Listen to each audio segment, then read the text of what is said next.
kertas kosong itu ditulis kata-kata sendiri. Aduh. Untuk menjatuhkan, menghancurkan saya, disebarkan di gereja-gereja. Serius Pak? Iya. Tahun berapa ini Pak? Tahun 2000 berapa gitu. Waduh. Dan apa yang terjadi? Gila. Secara manusia, selesailah karir saya. Loh, isinya apa Pak? Mengatakan bahwa hal kejadian tentang bapak itu, pernah saya tumpang tangan, kekuatan listriknya tidak berfungsi itu loh. Bahwa saya itu bohong. Ditulis sendiri sama mereka. Jahat enggak Michael? Gila ya. Jahat enggak Michael? Iya jahat banget Pak. Waktu itu kan melanggar hukum semestinya Pak, nggak boleh gitu. Dan apa yang terjadi? Yang berbahagia ialah mereka yang mendengarkan firman Allah dan yang memeliharanya.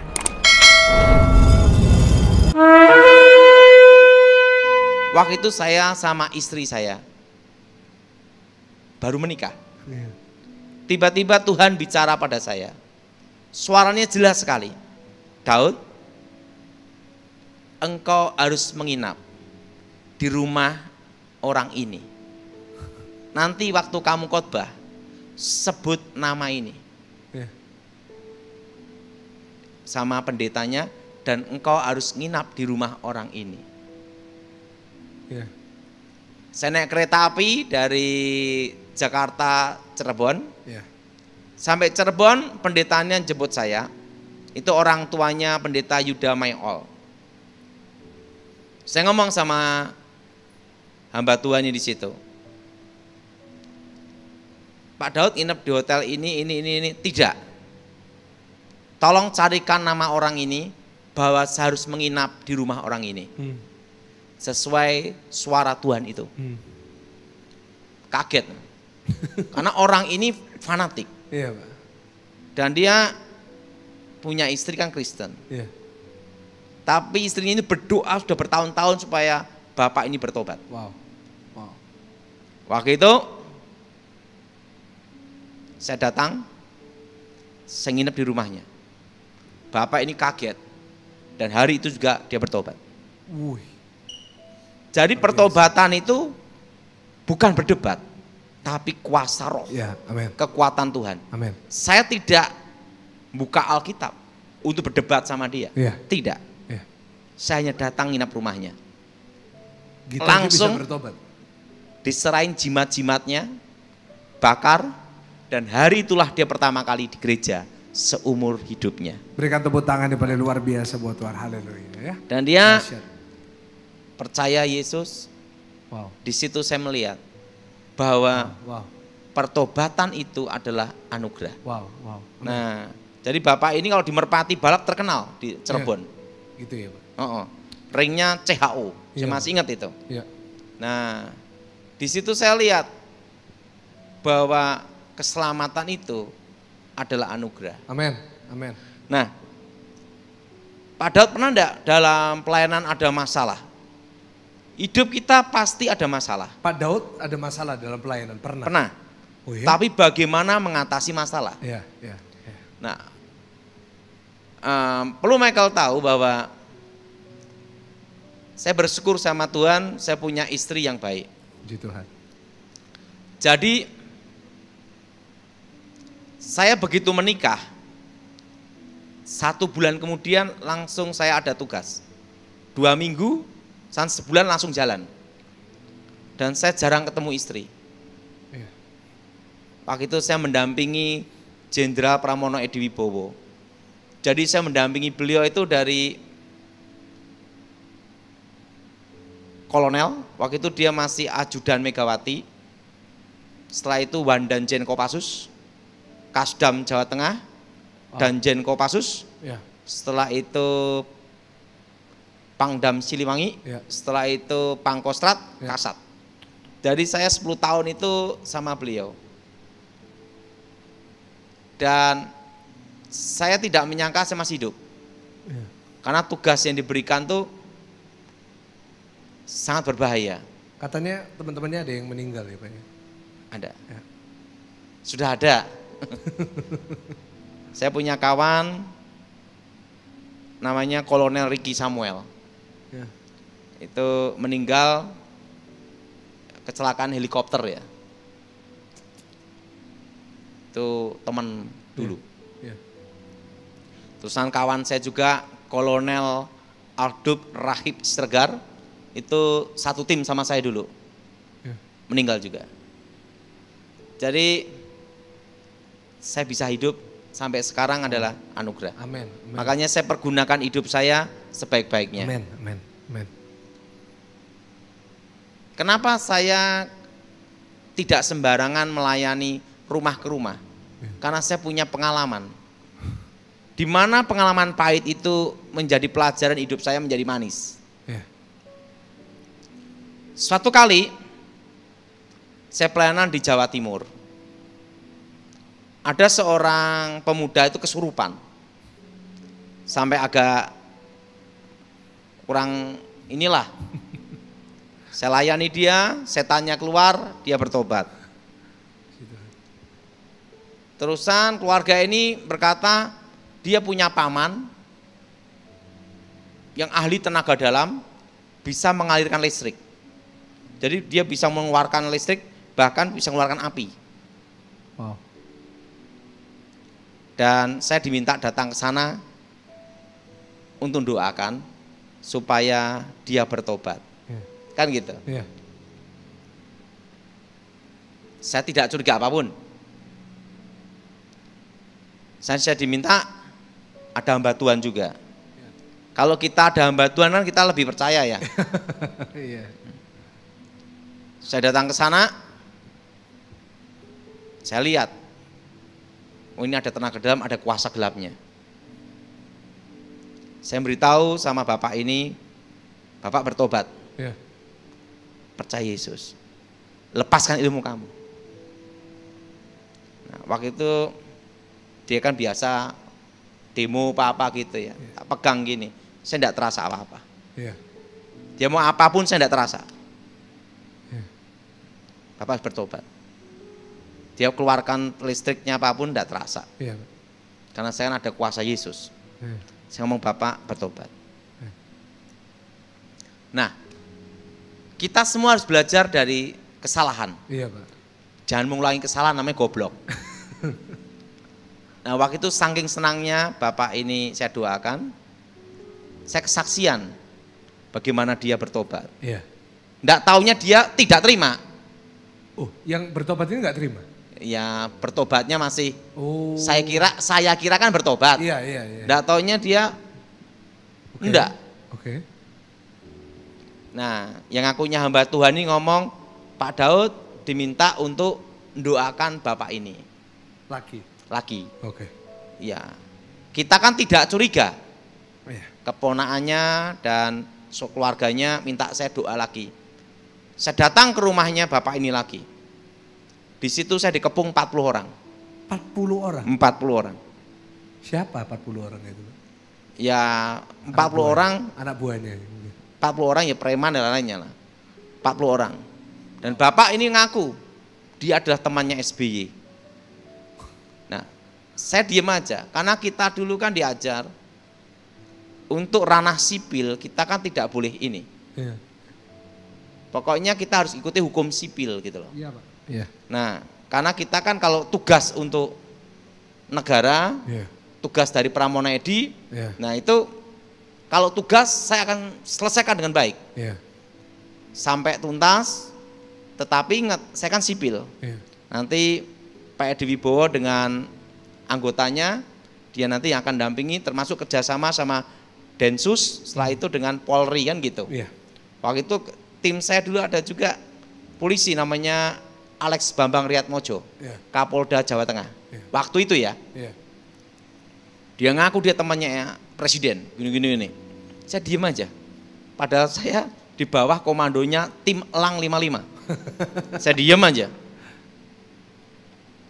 Nah, yang ngakunya hamba Tuhan ini, tunjukkan kertas, urusan ini selesai asal kamu tanda tangan. Isinya apa Pak? Kertas kosong aja. Saya daripada ribut. Waktu itu kan saya kurang pengalaman ya. Iya Pak. Ya udahlah. Saya tanda tangan, udah. Setelah tanda tangan, keluarga yang bapak ini dan keluarga puas. Hamba Tuhan ini bujuk saya tanda tangan. Dibujuk loh. Ya udah. Apa yang terjadi, Michael? Kertas kosong itu ditulis kata-kata sendiri. Aduh. Untuk menjatuhkan, menghancurkan saya, disebarkan di gereja-gereja. Serius, Pak? Iya. Tahun berapa ini, Pak?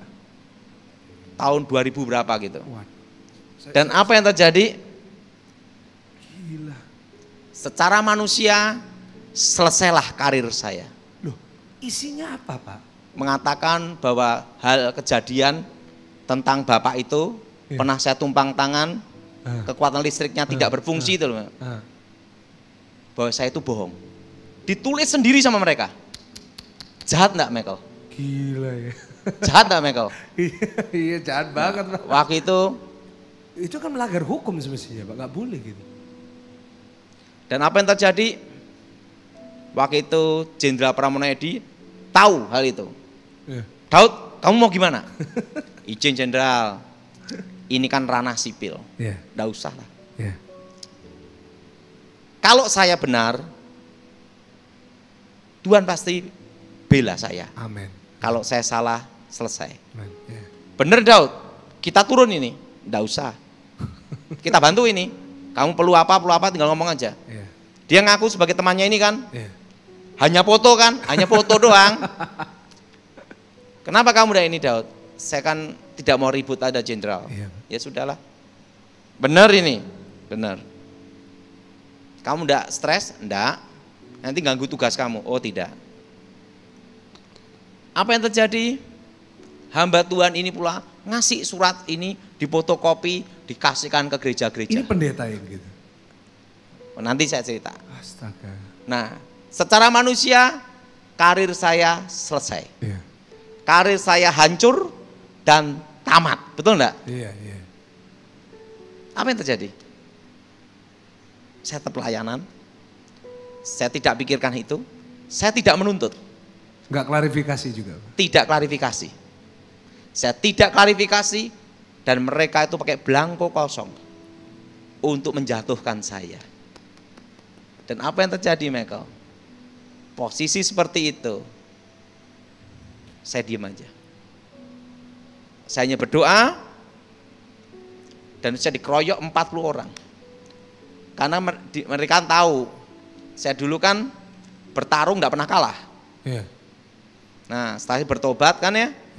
Nah, makanya dikerain 40 orang untuk ngeroyok seorang Daud Tony. Astaga. Dan apa yang terjadi? Saya diam aja. Saya tetap melayani Tuhan. Saya tetap tugas pengamanan untuk Jenderal Pramono Edi di bawah komando Elang 55 untuk pengamanan presiden. Saya tidak menuntut, saya lakukan tugas pelayanan. Dan Tuhan bela saya, sampai sekarang saya tetap pelayanan. Amin. Kita berikan tepuk tangan dong yang paling luar biasa. Pernah gitu ya Pak? Ya? Pernah. Aduh, saya nggak nyangka, saya nggak pernah dengar soalnya. Gini ya, ada satu konteks yang dalam hidup saya yang saya pegang. Tidak ada kejahatan yang sempurna. Dan kebenaran tidak usah dibela. Karena kebenaran membela dirinya sendiri. Nah, waktu itu saya punya prinsip Sabtu, mau jadi kucing atau jadi macan. Kalau jadi kucing panik, takut. Kalau mau jadi macan berani. Nah, dalam hidup ini kan waktu badai datang, kita ini mau jadi emprit atau jadi raja wali. Tapi yang jelas satu, waktu menghadapi itu, saya tenang. Dan waktu itu anaknya bapak ini ngata-ngatain saya, ngeludahin di depan saya. Dan saya ampuni. Sampai hari ini masih ada orangnya? Masih. Waduh. Dan saya tidak menuntut. Saya ampuni dan saya lepaskan berkat. Dahsyat. Walaupun waktu itu saya adalah tim pengamanan khusus. Teman presiden ini pengamannya. Nggak taunya hanya foto doang. Nah, tapi Pak Edi Wibowo ngomong sama saya, kamu nggak mau lanjutkan? Saya ampuni. Kenapa? Ini ranah sipil. Jadi kalau kita ranah sipil enggak boleh. Iya Pak Daud. Sesuai hukum sipil. Iya. Nah, dan saya tidak mau gunakan apapun untuk ranah sipil. Pak, saya tertarik tadi Pak Daud bilang Felicia ini ada kisah mujizatnya. Iya. Apa itu? Jadi gini, waktu anak ini lahir itu di Jogja. Tahun berapa kalau saya boleh tahu? Tahun berapa Felicia? 2005. 2005. Jadi usia 16 tahun. Iya. Hampir. Iya. Nah, dan apa yang terjadi?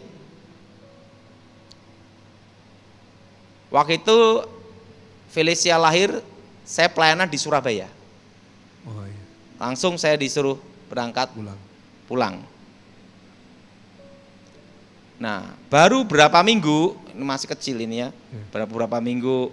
Felicia ini yang kapan hari tinju di video itu, bukan? Bukan. Itu adiknya? Ini adiknya. Oh, ini juga bisa? Ya dikit-dikit lah. Oke. Lanjut Pak. Apa yang terjadi? Waktu itu Tuhan bicara sama saya, Daud, segera engkau keluar dari Jogja. Hari ini juga. Saya bingung. Segera hari ini juga. Lakukan. Saya ngomong sama istri saya, Mami, kita keluar dari Jogja. Hari ini juga. Ada apa, Papi? Keluar. Nah, barang-barang ini gimana? Mau ikut suami atau enggak? Ikut, ya ikut aja, enggak usah tanya. Nah, ini masih bayi ya. Ini sudah lahirkan ya Pak? Sudah. Sudah lahir. Apa yang terjadi? Saya telepon Andre, kawan saya di Solo. Andre, saya minta sopir sama truk ya untuk bantu ngangkat-ngangkat barang. Ada apa? Hari ini saya harus pindah. Apa yang terjadi? Saya naik mobil CR-V, barang-barang sampai di Solo. Waktu di Solo, saya tuh di Jogja itu kontrak, karena istri saya kan keluarganya di Jogja.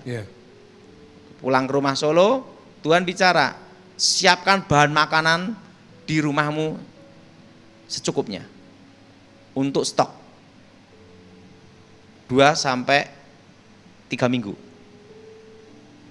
Ya udah, saya dari beras, Indomie, apa semuanya, daging, termasuk areng.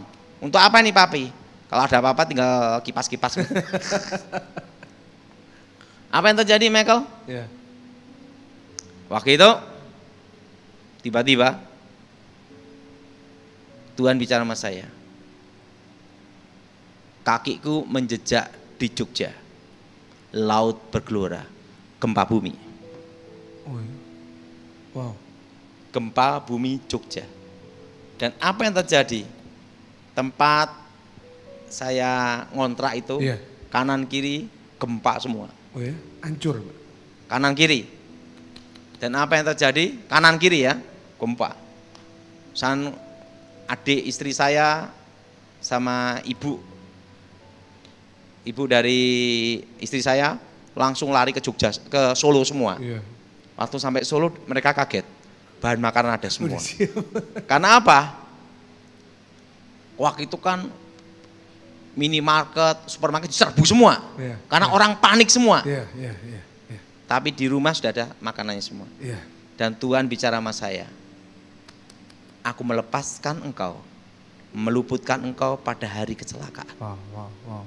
Lolos sampai di Solo dan selamat.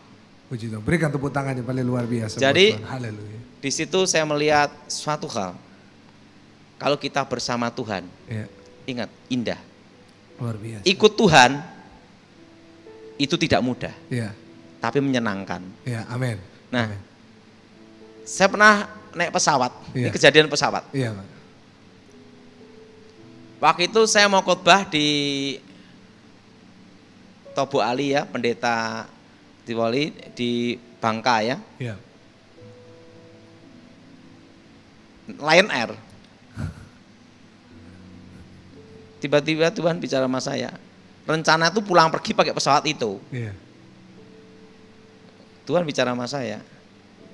Karena engkau berharga di mataku, dan mulia, maka nyawanya bangsa-bangsa ganti nyawamu. Di pesawat itu saya dengar. Iya. Pagi-pagi saya masuk pesawat itu Lion Air. Ada apa ini? Saya lihat ada kayak hawa ndak enak kayak hawa kematian di situ, di pesawat itu. Saya tiba di Bangka, dijemput pendeta. Senin kan rencana naik pesawat itu. Saya ngomong sama pendeta, saya tidak mau naik pesawat itu lagi. Kenapa? Nggak mau. Gantilah pesawat Sriwijaya. Pesawatnya jatuh. Oh iya? Pesawat Lion Air yang jatuh itu. Iya. Oh itu pesawat itu. Jadi saya pas berangkat, pulangnya rencana itu. Nggak jadi.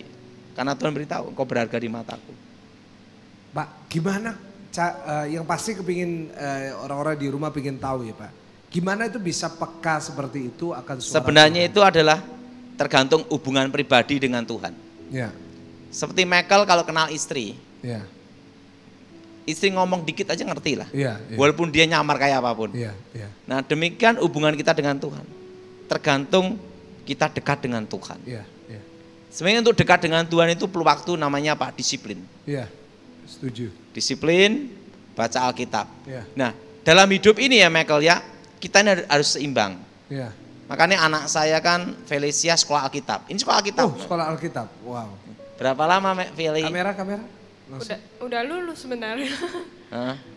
Ya setahun lah, setahun. Nah, setahun sekolah Alkitab. Wow. Umur 16 sudah sekolah Alkitab, Pak? 15. 15 ya? Udah. SMA. Oh, SMA-nya SMP nih. Oh, masih SMP SMP kelas 3. Oh, SMP 3. Tapi sekolah untuk Alkitabnya. Iya, puji Tuhan ya. Mau jadi Karena pendeta apa? juga kayak Papa? Belum tahu sih. Oh, belum tahu ya. Karena apa? Minimal itu doktrin itu ada. Iya. Doktrin itu untuk pribadi, bukan untuk berdebat. Iya. Doktrin untuk pribadi. Nah kalau berdebat itu di seminar sama di kuliah. Tapi kalau saya cenderung tuh suka doktrin adalah pribadi. Iya. Makanya anak saya, istri saya, doktrin harus ada. Pondasi itu harus ada. Benar. Tetapi kita tidak boleh membatasi kuasa Tuhan. Amen. Karena gini Michael, Iya. kalau doktrin terus tidak dekat dengan Tuhan, jadinya ahli Taurat, orang Farisi. Benar, setuju. Tapi kalau ngeroh terus, tidak imbang dengan doktrin, jadilah kebatinan. Dukun ya Pak. Jadi dukun. Makanya saya kan sekolah Alkitab. Maka anak saya pun harus sekolah Alkitab. Puji Tuhan. Untuk doktrin harus puji ada. Puji Tuhan. Nah doktrin pun juga saya awasin itu. Ya. Karena saya cenderungnya kan doktrin yang saya pegang itu kan ini. Doktrin dari buku Dasar yang Teguh. Iya. Itu pondasi. Ya. Dan itu harus hafal. Ya. Nah Michael gimana? Setuju Pak. Dasar yang Teguh. Bagi saudara yang nggak tahu Pak Dauton ini doktrinnya tetap kuat ya. Jadi bukan hanya sekedar cerita, tapi saya sendiri udah Zoom beberapa kali, tetap dasarnya kuat. Kayak kapan hari pernah ngajar tentang orang Kristen baru, pakai harus baca apa aja Pak? Saya ingat itu ya. Gini ya, kalau orang Kristen yang baru bertobat, Ya. Injil Yohanes, Kitab Roma, ketiga Kitab Ibrani. 3 kitab ini harus dibaca, diulang-ulang, dari dasar. Jadi Injil Yohanes itu menceritakan tentang pada mulanya adalah firman, logos. Yang kedua adalah Kitab Ibrani. Kitab Roma lah ya, surat Roma, saya itu surat Ibrani. 3 ini harus kuat. Dan 3 ini yang sebisa mungkin orang baru bertobat, setahun 2 tahun baca sampai betul-betul dalam. Jadi ini yang kita bahas di Zoom ya. Jadi saudara mungkin multimedia bisa tunjukin Instagramnya. Nah saudara kalau mau ikut Zoom hari Selasa dan hari Kamis, saudara bisa dapatkan ID dan passwordnya di link ini, bisa ditampilkan ya mungkin yang multimedia. Tapi nanti ya, nah saudara bisa ke DM di Instagram ini @psmichaelgunawan untuk saudara bisa ikut Zoom. Nah Pak Daud udah 1 jam kita ngobrol. Nah sebagai penutup Pak, gak kerasa, kalau ngomong sama Pak Dauton ini 1-2 jam gak kerasa selalu. Nah sebagai penutup, ini kan saya tadi tampilkan judul dari ngobrol kita ini tentang badai kehidupan. Nah Pak Daud pernah bilang, saya juga pernah hadapin badai kehidupan. Ada satu nggak pengalaman yang nggak akan pernah terlupakan tentang badai kehidupan terjadi mungkin dalam kehidupan pribadi, pelayanan, selain yang tadi Pak? Mungkin yang Pak Daud nggak akan pernah lupa sampai kapan? Selama ini badai yang saya alami itu adalah pada waktu perjuangan untuk melayani Tuhan. Ya. Saya waktu sekolah Alkitab, Michael ya. Ya. Saya sudah bawa koper, saya datang ke tempat gereja untuk daftar sekolah Alkitab. Ya. Diusir saya. Kenapa diusir? Katanya saya ini bekas setan. Nanti transfer spirit. Haleluya. Selama 3 tahun, kanan kiri saya ditolak. Ya. Ya. Tapi saya tetap berdoa. Ya. Dan waktu itu saya tetap 3 ini yang saya hafal. Injil Yohanes, Kitab Roma, Kitab Ibrani. Surat Roma, surat Ibrani. Karena waktu itu pendeta Pontah Pardede berkata gini, saya tahu kamu itu goblok. Tapi minimal, iya, minimal kamu punya doktrin. Dan doktrin itu harus kuat. Karena kalau kamu tidak kuat, kamu sesat. Bisa jadi kebatinan, jadi dukun. Loh, gitu. Pak, tapi ya, sorry saya potong. Loh Pak Daud dibilang gitu, tapi setiap kali saya tanya apa, dijelasin poin 1, 2, 3. Jadi nggak mungkin bodoh dong, yang bisa hafal semuanya gitu. Itu tuntunan Tuhan, hikmat Tuhan. Ya, haleluya. Saya sendiri aja kalau setir mobil, Michael, yang nyetir istri saya, ini saksinya anak saya. Oh iya, Felicia. Kalau papi yang setir masuk mana, Feli? Got atau enggak sawah. Loh, memang pernah? Iya, kadang nanti nyasar kemana gitu aja. Pernah pakai Google Maps nanti malah mestinya belok kanan jadi ke kiri, kiri jadi ke kanan, lurus jadi ke belakang. Muter-muter bingung. Kesaksian asli ya. Saya sebabnya akibat saya kalah sama pendeta Gilbert Lumaindong itu efeknya masih ada, Michael. Jadi kadang tuh saya ngeblank, dan waktu ngeblank masuk sawah, waktu ngeblank pernah nabrak di BCA. Udah berapa kali mobil saya itu sampai auto semua. Astaga. Yeah. Nah, dan pengalaman hidup saya ya, yeah, Pak. Penting kita tidak boleh rendah diri. Yeah. Yeah. Tapi kita ini harus rendah hati. Yeah. Ini konsep hidup saya mungkin ada bedanya, Michael. Iya, Pak. Kepala kita boleh tunduk, tapi hati tidak boleh. Ngerti maksud saya? Ngerti. Apapun, ini badai apapun kita dengerin, tapi keputusan hati kita tidak boleh goyah. Nah itulah doktrin. Nah saya sendiri pun doktrin hanya berdasarkan 3 kitab itu. Benar, Roma itu doktrinnya komplit memang. Paulus menulis ya. Benar. Karena itu yang beritahu Pontas Pardede, doktor biblical, dia ngomong saya itu aja. Nah kalau ngomong badai ya itu yang paling berat tuh waktu sekolah Alkitab 3 tahun, di kanan kiri ditolak. Yang kedua lulus dipecat semua. Astaga. Ketiga waktu pelayanan dikeroyok. Nah dan penting itu dalam hidup ini saya konsep begini, kalau pikirkan Tuhan, Tuhan pikirin saya. Amin, amin. Dan yang kedua, dalam pelayanan itu tidak boleh komersil, uang, bisnis, tidak boleh. Karena apa? Nanti Tuhan marah. Iya, Pak. Saya sendiri kan juga bisnis, Michael. Iya, Pak. Saya kan juga ada franchise Alfamart ada. Saya pernah ke rumahnya. Alfamart ya, franchise. Ada franchise kan, saya franchise Alfamart. Terusan ruko-ruko, tanah, sewa tanah gitu ya. Saya pernah diceritain ada yang ke Solo, tanya, ini rumahnya Pak Daud Tony yang mana? Semua orang di sekitar ngomong, lu dari sana sampai sini rumahnya Daud Tony semua. Nah, waktu itu haleluya. Apa yang terjadi, Michael? Jadi kalau saya ngomong bisnis, itu bisnis, murni bisnis. Nah, tapi kalau kita ngomong pelayanan, harus murni pelayanan.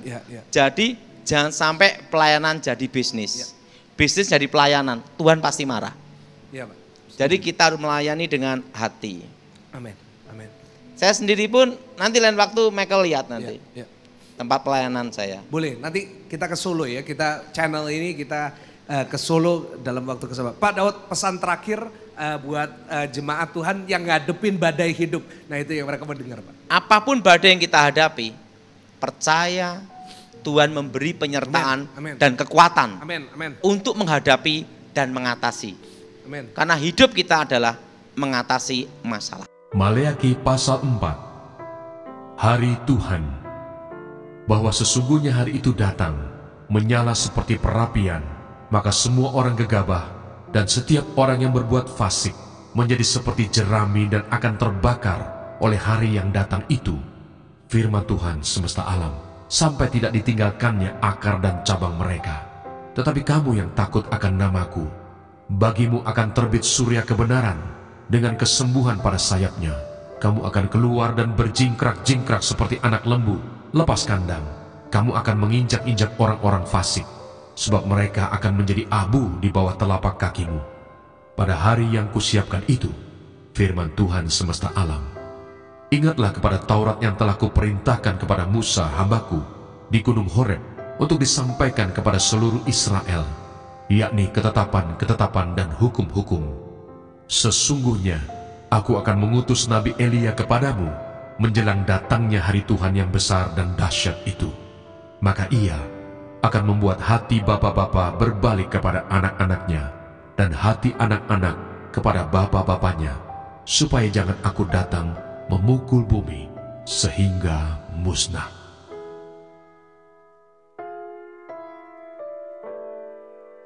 Injil Matius. Matius pasal 1. Silsilah Yesus Kristus. Inilah silsilah Yesus Kristus, anak Daud, anak Abraham. Abraham memperanakan Ishak.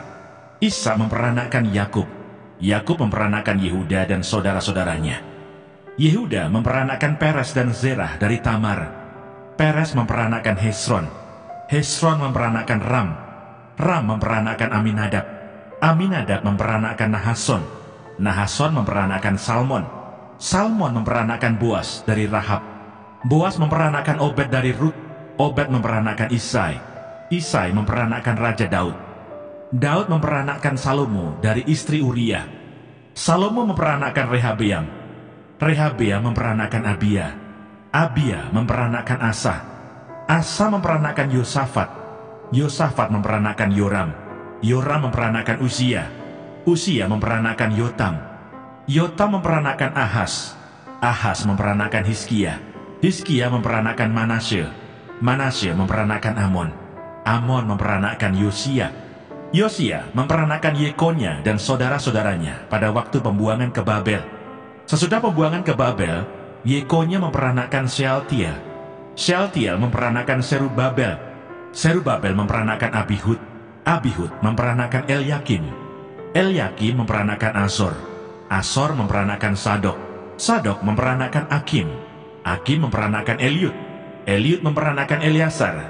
Eleasar memperanakan Matan. Matan memperanakan Yakub.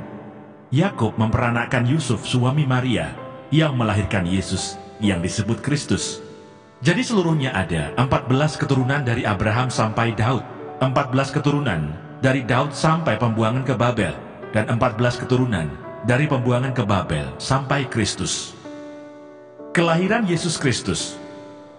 Kelahiran Yesus Kristus adalah seperti berikut.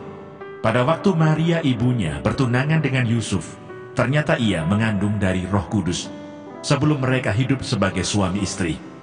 Karena Yusuf suaminya seorang yang tulus hati dan tidak mau mencemarkan nama istrinya di muka umum, ia bermaksud menceraikannya dengan diam-diam. Tetapi ketika ia mempertimbangkan maksud itu, malaikat Tuhan nampak kepadanya dalam mimpi dan berkata, "Yusuf anak Daud, janganlah engkau takut mengambil Maria sebagai istrimu, sebab anak yang di dalam kandungannya adalah dari Roh Kudus. Ia akan melahirkan anak laki-laki, dan engkau akan menamakan dia Yesus, karena dialah yang akan menyelamatkan umatnya dari dosa mereka." Hal itu terjadi supaya genaplah yang difirmankan Tuhan oleh Nabi. Sesungguhnya, anak darah itu akan mengandung dan melahirkan seorang anak laki-laki, dan mereka akan menamakan dia Immanuel, yang berarti Allah menyertai kita. Sesudah bangun dari tidurnya, Yusuf berbuat seperti yang diperintahkan malaikat Tuhan itu kepadanya. Ia mengambil Maria sebagai istrinya, tetapi tidak bersetubuh dengan dia sampai ia melahirkan anaknya laki-laki, dan Yusuf menamakan dia Yesus.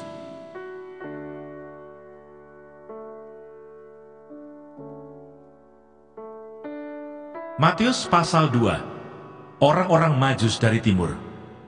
Sesudah Yesus dilahirkan di Bethlehem di tanah Yudea, pada zaman Raja Herodes, datanglah orang-orang Majus dari timur ke Yerusalem dan bertanya-tanya, "Di manakah dia, raja orang Yahudi yang baru dilahirkan itu? Kami telah melihat bintangnya di timur, dan kami datang untuk menyembah dia." Ketika Raja Herodes mendengar hal itu, terkejutlah ia beserta seluruh Yerusalem. Maka dikumpulkannya semua imam kepala dan ahli Taurat bangsa Yahudi. Lalu dimintanya keterangan dari mereka, di mana Mesias akan dilahirkan. Mereka berkata kepadanya, "Di Bethlehem di tanah Yudea. Karena demikianlah ada tertulis dalam kitab Nabi, dan engkau Bethlehem, tanah Yehuda, engkau sekali-kali bukanlah yang terkecil di antara mereka yang memerintah Yehuda, karena daripadamulah akan bangkit seorang pemimpin, ia akan menggembalakan umatku Israel." Lalu dengan diam-diam Herodes memanggil orang-orang Majus itu dan dengan teliti bertanya kepada mereka, bila mana bintang itu nampak. Kemudian ia menyuruh mereka ke Bethlehem, katanya, "Pergi dan selidikilah dengan seksama hal-hal mengenai anak itu, dan segera sesudah kamu menemukan dia, kabarkanlah kepadaku, supaya aku pun datang menyembah dia." Setelah mendengar kata-kata raja itu, berangkatlah mereka. Dan lihatlah, bintang yang mereka lihat di timur itu mendahului mereka, hingga tiba dan berhenti di atas tempat di mana anak itu berada. Ketika mereka melihat bintang itu, sangat bersukacitalah mereka. Maka masuklah mereka ke dalam rumah itu, dan melihat anak itu bersama Maria ibunya, lalu sujud menyembah dia. Mereka pun membuka tempat harta bendanya, dan mempersembahkan persembahan kepadanya, yaitu emas, kemenyan, dan mur. Dan karena diperingatkan dalam mimpi, supaya jangan kembali kepada Herodes, maka pulanglah mereka ke negerinya melalui jalan lain. Penyingkiran ke Mesir. Sesudah orang-orang Majus itu berangkat, nampaklah malaikat Tuhan kepada Yusuf dalam mimpi dan berkata, "Bangunlah, ambillah anak itu serta ibunya, larilah ke Mesir dan tinggallah di sana, sampai aku berfirman kepadamu, karena Herodes akan mencari anak itu untuk membunuh dia." Maka Yusuf pun bangunlah, diambilnya anak itu serta ibunya malam itu juga, lalu menyingkir ke Mesir, dan tinggal di sana hingga Herodes mati. Hal itu terjadi supaya genaplah yang difirmankan Tuhan oleh Nabi, "Dari Mesir kupanggil anakku." Pembunuhan anak-anak di Bethlehem.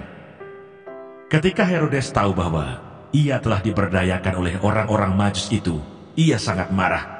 Lalu ia menyuruh membunuh semua anak di Bethlehem dan sekitarnya, yaitu anak-anak yang berumur 2 tahun ke bawah, sesuai dengan waktu yang dapat diketahuinya dari orang-orang Majus itu.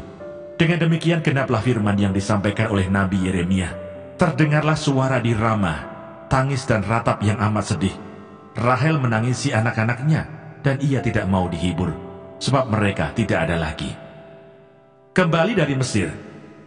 Setelah Herodes mati, nampaklah malaikat Tuhan kepada Yusuf dalam mimpi di Mesir, katanya, "Bangunlah, ambillah anak itu serta ibunya, dan berangkatlah ke tanah Israel, karena mereka yang hendak membunuh anak itu sudah mati." Lalu Yusuf pun bangunlah, diambilnya anak itu serta ibunya, dan pergi ke tanah Israel. Tetapi setelah didengarnya bahwa Arkelaus menjadi raja di Yehuda, menggantikan Herodes ayahnya, ia takut ke sana. Karena dinasihati dalam mimpi, pergilah Yusuf ke daerah Galilea. Setibanya di sana ia pun tinggal di sebuah kota yang bernama Nazaret. Hal itu terjadi supaya genaplah firman yang disampaikan oleh nabi-nabi, bahwa ia akan disebut orang Nazaret.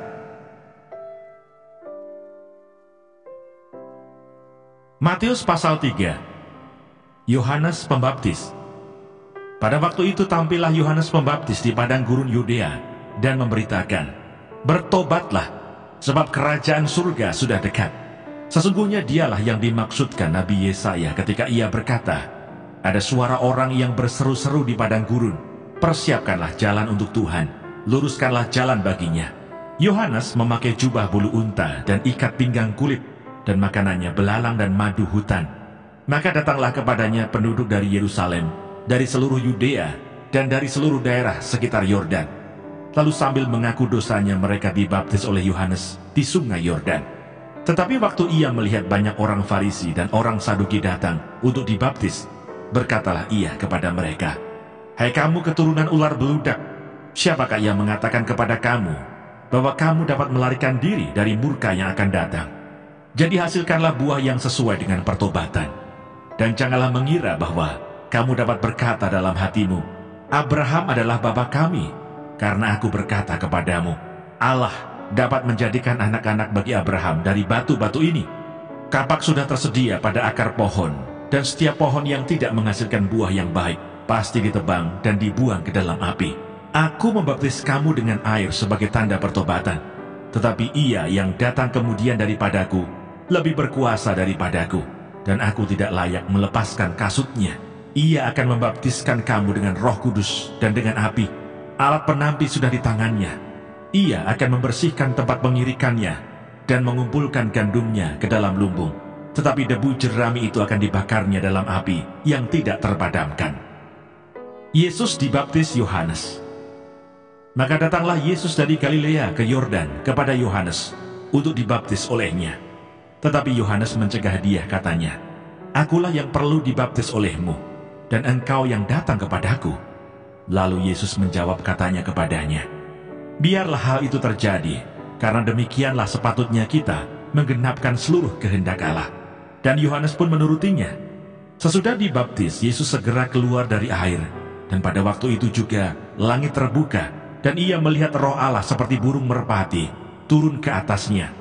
Lalu terdengarlah suara dari surga yang mengatakan, "Inilah anakku yang kukasihi, kepadanyalah aku berkenan." Yang berbahagia ialah mereka yang mendengarkan firman Allah dan yang memeliharanya.